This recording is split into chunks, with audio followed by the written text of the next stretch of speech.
Hey everyone, this is Peter Zablocki, the host of the Daily History Shorts podcast. Good morning, good afternoon, or good evening. If this is your first time stopping by, I hope you stick around and return tomorrow for more fun history. And if you enjoy these Friday conversation series, you can always find the entire backlog of conversations with historians, authors, Pulitzer Prize winners, and much more under the Conversations tab on our website at www.historyshortspodcast.com.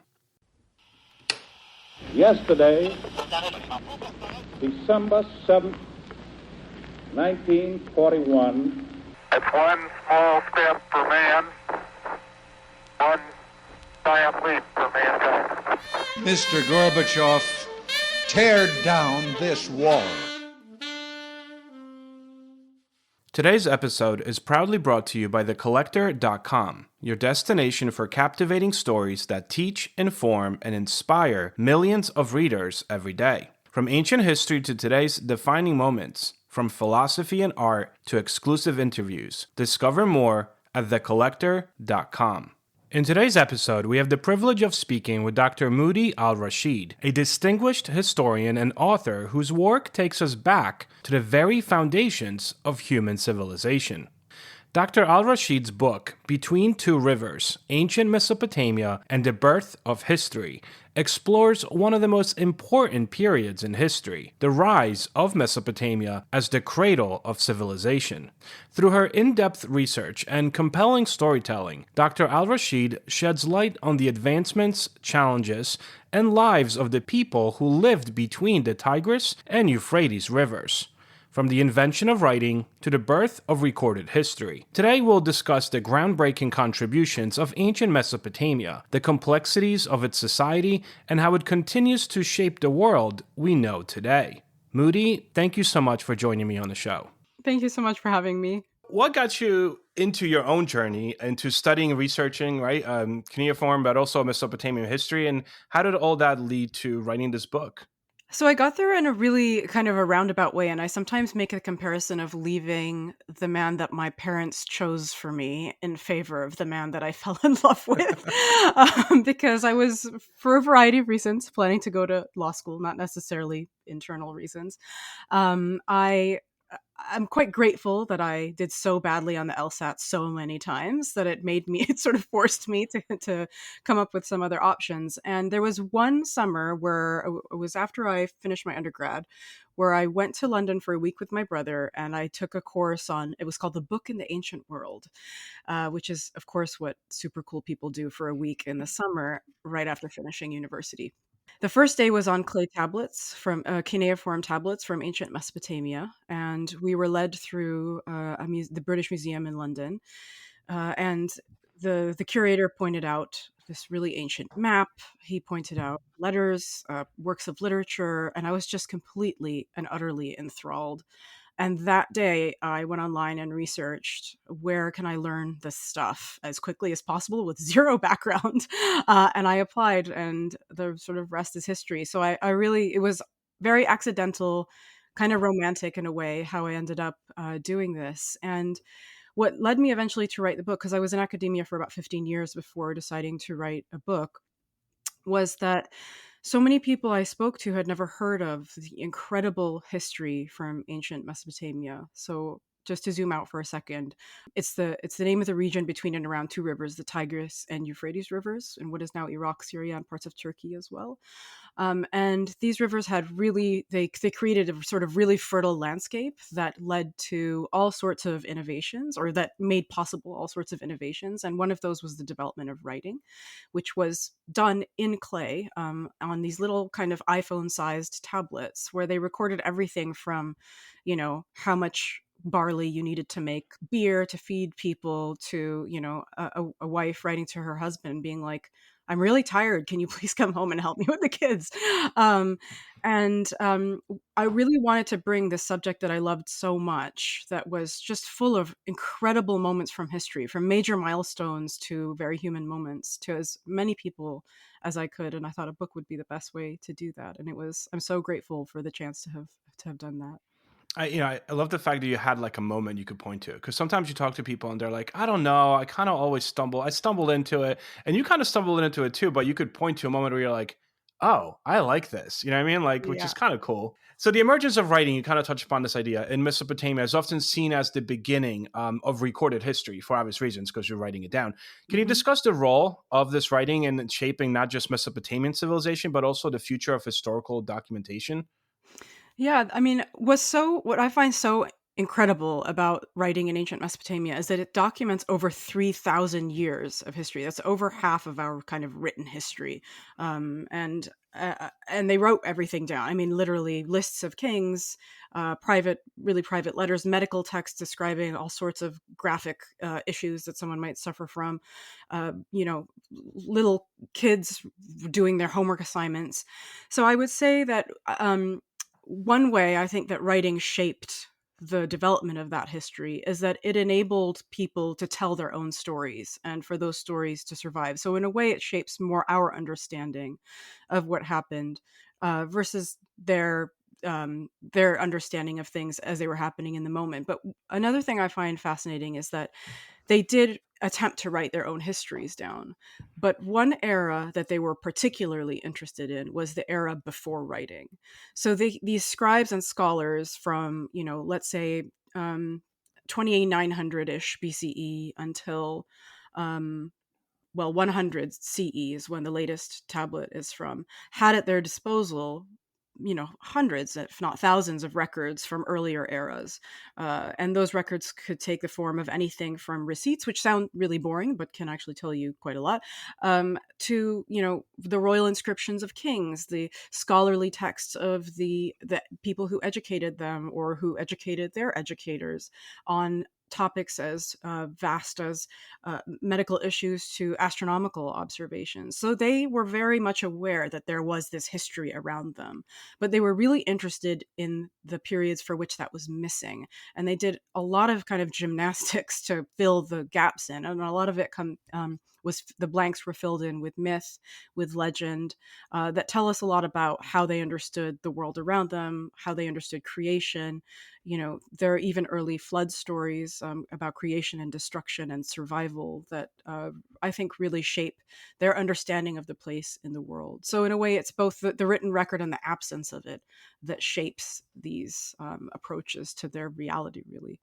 That's awesome. We're going to unpack so many of these things. Yeah. But the first question is from you, like cuneiform, right? That writing in itself has evolved over thousands of years. So it's like when you're Mhm. studying that writing, you're studying different variations and types of it, right? How difficult was that for you? I mean, right now, the fact that you could pick up an old, stone tablet and you're like, okay, this is what it says. It's fascinating.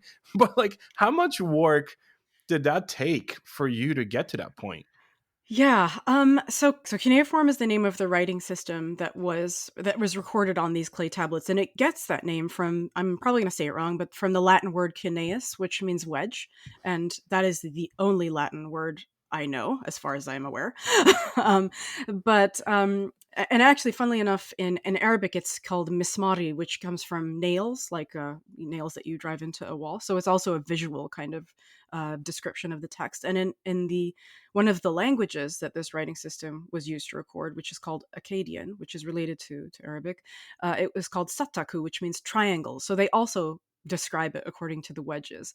But the very earliest stages of this writing system, which ends up being used to write multiple languages, is they're traced. The characters are traced and they look like pictures. They look like pictograms, essentially. And they most likely represent entire words. And the numbers just look like little dots.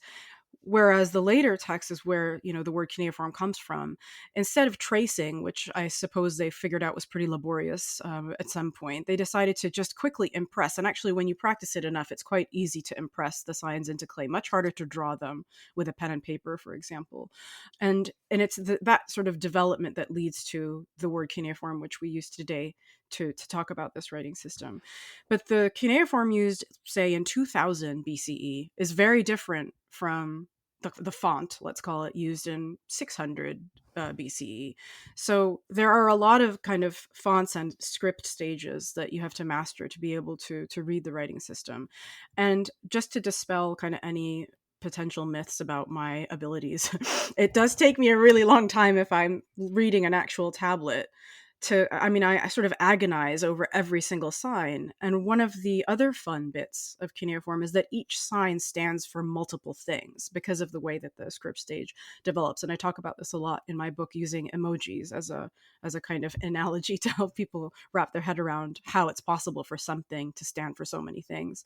So it really is quite difficult to read that. And I'm really lucky that I was able to kind of master it in 2 years, because the course that I ended up taking sort of forced you to learn two of the primary languages that cuneiform was used to write, which is Sumerian and Akkadian, that I referenced earlier, as well as multiple fonts that this writing system is recorded in. So it's really hard writing system to read, but it is so much fun, and the kinds of stuff that you get to read are even more fun most of the time. Not Most of always. the time. Yeah. Yeah. Yeah, it makes me wonder though, because there's obviously a conversation amongst historians about AI and the future of AI and whether we live in a Terminator world and Sarah Connor and all that stuff. But I'm trying to figure out, whenever I talk to historians such as yourself, this idea of how can we use AI to help history and help historians? And I see that this might be a tool to help read this old language, right? I mean, come up with an app where you could just slide over something. I don't know, maybe they already have this, and it could just like translate it for you. I mean, that would make life easier, right? But again, it would need your knowledge as the historian and person that knows how to do it to input that into this machine to know how to do that. So there is that human element to it. Definitely. I mean, yeah, I mean, I have a lot of opinions on AI, primarily based on the environmental impacts. So I have, my own, but that's not what we're talking about right now. So Yeah. I'll sort of skip over that. But to Oh, you're answer, fine. yeah, lest this go in on a total tangent, because I do have a lot of thoughts. But AI as a tool, right? I mean, AI is supposed to be a tool for really specific things, and it can be Yeah. very helpful for some of those specific things. So if we are looking at cuneiform as an example of that, one of the challenges is that it is a three-dimensional script. So teaching an AI to read this three-dimensional script and interpret signs that may not look the same from one photo to the next or from one angle to the next is a huge challenge. But at the same time, I think it's been done pretty successfully, in that there are some machine learning techniques that have successfully enabled tablets to be read a little bit, sort of enough for a scholar Yeah. to pick it up and be like, okay, this is like 70% correct. I can Yeah. fix the bits that aren't correct. And now I have a translated tablet that I can add to the corpus of translated things that is, a drop in the pool or ocean of untranslated tablets, because there are hundreds of thousands of them and very few scholars comparatively doing this. So it can be a very useful tool once you sort of overcome some of the other kind of ideological issues, if you do. But I think there are specific challenges that confront cuneiform. One of them being that it's a 3D script, and the other being that each sign can stand for so many different things, and it just depends on the Yeah. period, the genre of the text. A sign in a receipt might stand for one thing, but in a medical text stands for something totally different. So there are some unique challenges to cuneiform, but people are working on this, and there have been some pretty exciting results. It's nuts, isn't it? Technology is nuts. Like I always think of like technology is like you said, it's a tool that's supposed to help out. And I feel like, Mhm. now they have things that scan, old artifacts that are crumpled and you can't open them without destroying them, but they could scan inside and see there's a lot of awesome things. But with AI, the difference is that it doesn't just scan what's there; it tries to interpret it, and that's the difference. Like there's Mhm. a way a tool could help me as a historian interpret a piece versus a tool doing the interpreting itself. And Mhm. that's right. That's almost like the fear in all this. Yeah, I mean, I think it's sort of the difference between like doing a CT scan of like a burnt papyrus or something like Yeah. that, and then asking a machine to read what's on it and interpret what the context for this Yeah. is and what it could mean, and what the if it's a work of literature, what it could mean, or what it's Yeah. really talking about. So I do think that's an important distinction. But I Yeah. mean, in terms of like, you know.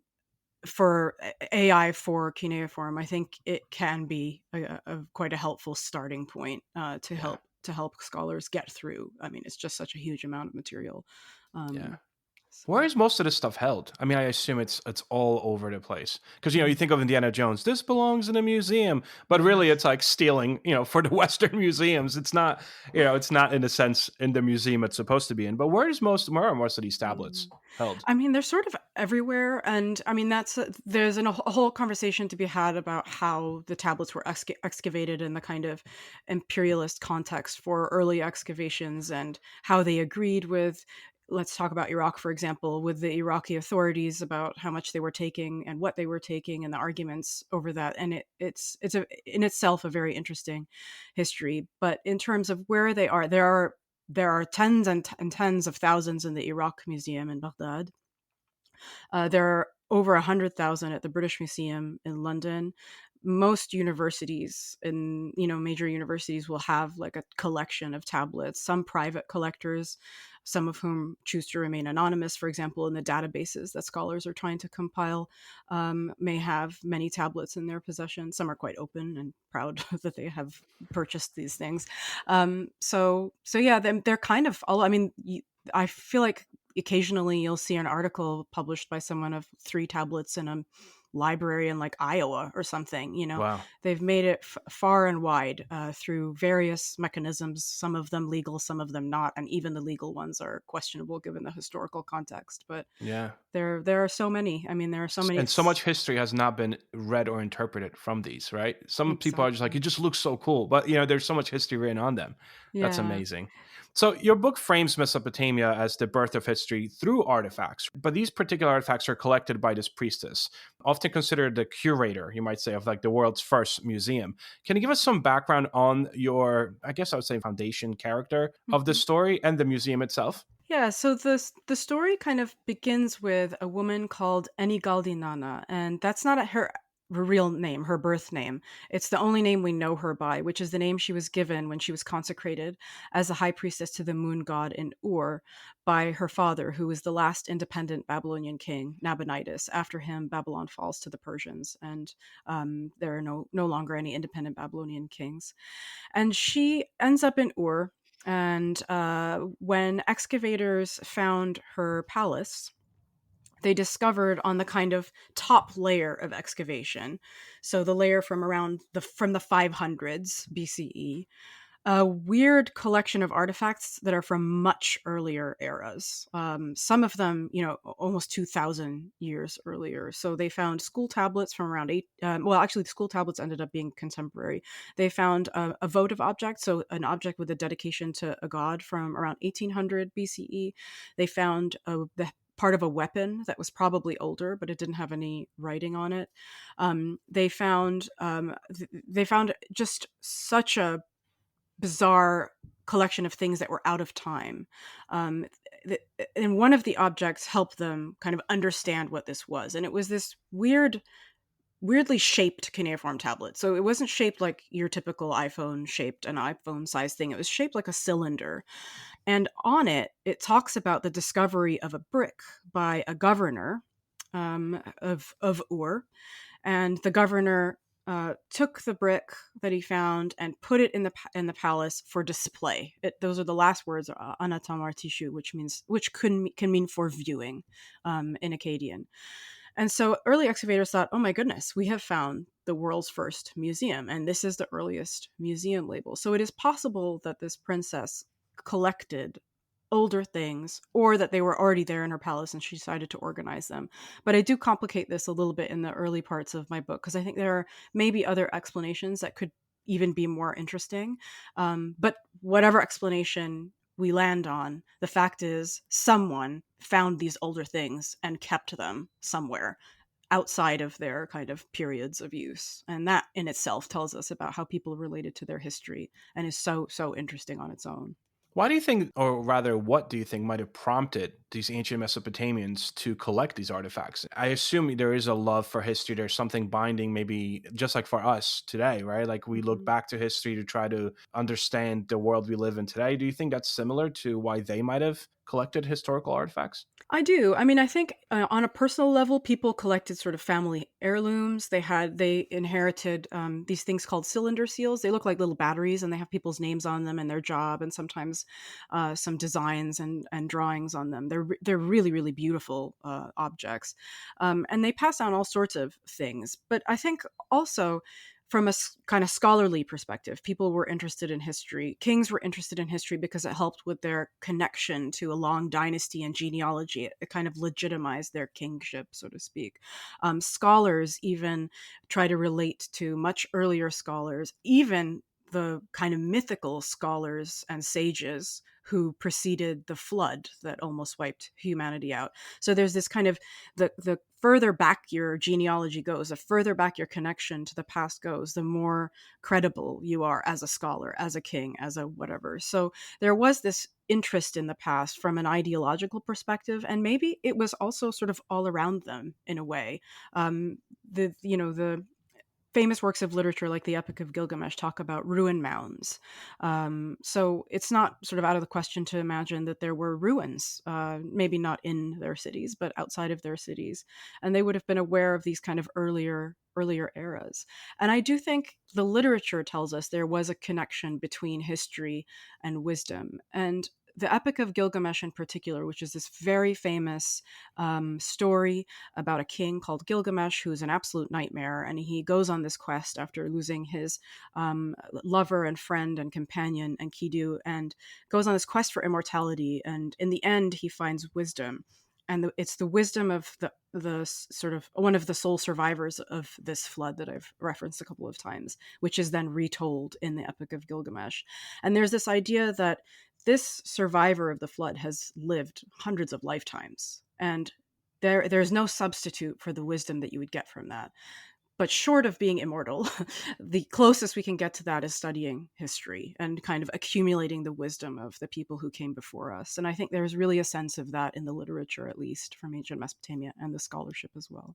Absolutely. Your book explores that connection, I guess, between mythology and historical events, Mm-hmm. in Mesopotamia. Do you think that our modern understanding of history, which tends to separate myth from fact, kind of does a disservice to studying this particular topic? Or like, do you feel like maybe we need to put myth together with fact to study and understand Mesopotamia better?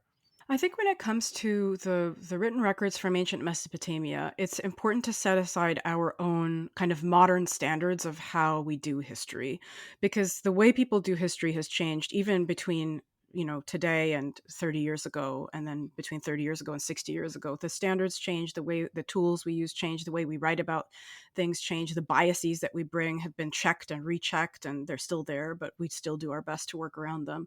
But there are still ideologies that persist and that sometimes shape how people want to approach a topic. Or so, for example, when I was breastfeeding my kids, I became obsessed with these like wet nurse contracts from the old Babylonian period because I was going through it, and I was like, "You mean she got 9 dates for like a whole year of breast? That's crazy. She would work like 5,000 hours, you know."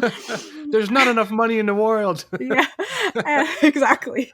And one of the scholars who wrote about this about 30 years ago, his last name was Gruber, I forget his first name, basically wrote about giving your baby to a wet nurse solely to prevent breastfeeding as a form of birth control, so you could continue to have children. And I was like, that is the most limited understanding of why someone Yes. might need a wet nurse like anyone who has breastfed knows how incredibly difficult it is to maintain a supply, enough of a supply to keep a baby alive. You need help, you need formula, you need a breast Yeah. pump, you need something.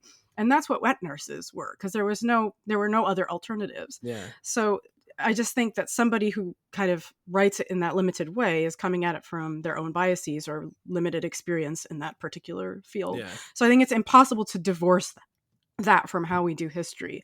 And Yeah. when we approach the idea of this kind of marriage of myth and history in the texts from ancient Mesopotamia, it's important again to set aside our expectations, our standards, and say, okay, well, why did they include that myth there? What were they trying to say about kings when they included this elaborate myth before this list of kings. Maybe they were trying to say something about how old the kind of institution of kingship was, and trying to lend it even more credibility with its age. Maybe they were trying to say it descends from the gods or the goddesses or whoever, and that lends it credibility. And they were just trying to kind of solidify it as a concept before going into the history. So there are lots of reasons why myth makes its way into historical records from ancient Mesopotamia, and it makes it more interesting when you, instead of just taking it at face value and saying, well, that's not accurate, so that can't be a historical text, which very few people would do now, but did, sort of 20, 30 years ago. It's more interesting to ask, well, why? What's it doing? What function is it playing in that particular text? Yeah, this idea of reading between the lines, right? Mm-hmm. Like, it's not literal. There's some things that you have to kind of just infer from what you're looking at. Mm-hmm. Even the idea of scribes, you mentioned this before, but I assume you are a certain socioeconomic level or in your society, Mesopotamian society, if you knew how to do this. I mean, the assumption is not everyone knew how to write. So if you knew how to write, that was a certain level, I assume, of prestige within a society. Yeah, I would say there's some caveats for different periods, but overall, that's the kind of general idea would be that not everyone basically goes to school, essentially. Yeah. But you do have instances. So, for example, and this is one that I found particularly moving, and I write about it in my book because it's quite a painful context to imagine, where these toddlers from Imar, which is in Syria, what is today Syria, were sold into enslavement essentially by their parents because their parents could no longer feed them. Their parents could no longer look after them. And the way to ensure their survival was to kind of sell them effectively. Not the parents' survival, but the kids' survival. So I can't even imagine this like harrowing moment of parting with your kids. But those children were purchased, such an uncomfortable sentence to say, but they were purchased by a group of scholars and trained to write. So it really depends. And in some eras, business people, just regular merchants, would learn a certain repertoire of characters that they would need to carry out their day-to-day business, to write letters. So nothing too fancy, not the equivalent of, say, what an astronomer would need to learn to do astronomy, or what a scholar of kind of French literature would need to be able to write about comparative literature, but sort of just enough to be able to write emails and make sure that the receipts are recorded in a way that can be retrieved by anyone. So it depends, but overall, yeah, it was a limited number of people who got to learn how to write, or were forced to learn how to write. Yeah. The child's tooth marks, right, on one clay tablet. Yeah, It like yeah. humanizes it so much. And you also talk about like a working mother's struggles in 1900 BCE. And there's a lot of uncanny similarities between ancient Mesopotamian lives and today. Is there anything that kind of surprised you the most or stood out while you were doing this research? You're like, wow, they're different from us, but yet they're kind of like us. Can you point to some that kind of you remember now, and the ones that stopped you in your tracks for a second, I guess? Yeah, I think for me, my favorite, you sort of hit on my two favorite types of sources for exactly this question. One is the school assignments, the clay school assignments that have like doodles and fingerprints. And, you can just tell these kids were like, oh, I have to copy this list again. And the bite marks are one of my favorites because they're unique, but also because scholars have done all sorts of kind of work to try to understand why they're there. And some have suggested, well, maybe he bit the homework to break the tablet so that no one could copy it, or maybe he was hungry. Like, I don't know. But somebody on Blue Sky sort of shared this the photo that I shared of this tablet, saying, who among us has not bitten something as a toddler or as a child just to see what it was like? And I was like, oh my god, yes, I remember doing that. My kids do that. Like, everyone does that until a certain point. And there's these sort of like really human moments in that. But the letters are also really beautiful because some of them are incredibly painful, really talking about really personal, devastating moments in one's life that are also relatable. And then these incredibly, again, relatable moments of spouses writing to each other and being like, that was rude. Like, how dare you? Or, or just come home and help me already. Or, you sold the textile that I spent 6 months on for what price again? Like, you better make that up somehow, because I'm doing all the work and all the childcare, and that's unacceptable to me. And you've probably also taken a second wife that you haven't told me about. So, yeah, so I think it's pretty easy to find these moments that make it feel like either you're back then or they're right in front of you, or it just closes that gap in time. And Thousands of years worth of gap. It's surreal, isn't it, it? it really is. Yeah. We're such geeks when like historians are such geeks when it comes to this stuff. I'm like, this is so cool. Someone held this, that, like it's got it. And for someone that's like, oh, great. I didn't want to talk to you. Just Yeah. like, what do you mean this doesn't evoke any emotion? What are you saying? I know. But no, that's awesome. So I guess my last question is, I mean, it's not really a formal question anymore, but what's next? Are you already like, all right, I am ready to start a new project, or are you already in a new project? What are you thinking here? Well, I'm in the throes of writing another book proposal, which is a very iterative process, Yes. that I hope will be very different actually from this book, but will still spotlight everyday lives and not just sort of talk about sweeping historical moments and kings and that sort of thing that I find difficult to write about and read about, quite frankly. So Yeah. I am working on the next project. I am hopefully also still going to be teaching. I got to teach last term and I loved it so much. I mean, it's been a while since I've done it because of maternity leaves, but hoping to continue with academia, and we'll see what's next after that.